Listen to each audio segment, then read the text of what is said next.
Advocate Mukundanunni, dance master Vikram, Leelakrishnan, Pyari, Kannan Srank, അങ്ങനെ എത്രയെത്ര കഥാപാത്രങ്ങൾ. നിറഞ്ഞ ചിരിയും ചിന്തയൊളിപ്പിച്ച നർമ്മവും കൊണ്ട് മലയാള സിനിമയെ സലിംകുമാർ നെഞ്ചോടടുപ്പിച്ചു.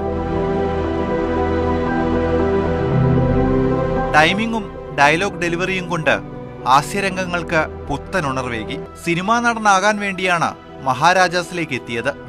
കലോത്സവ വേദികൾ സിനിമയിലേക്ക് വഴികാട്ടുമെന്ന് സലിം ഉറച്ചു വിശ്വസിച്ചു. കൊച്ചിൻ കലാഭവനിലും സാഗറിലുമെല്ലാം മിമിക്രി അവതരണം. 2000-ൽ പുറത്തിറങ്ങിയ തെങ്കാശിപ്പട്ടണം സൂപ്പർ ഹിറ്റായതോടെ സലിംകുമാറിന് മലയാള സിനിമ ഒരു ഇരിപ്പിടം നൽകി. പിന്നീടങ്ങോട്ട് വിശ്രമമില്ലാത്ത ഓട്ടം.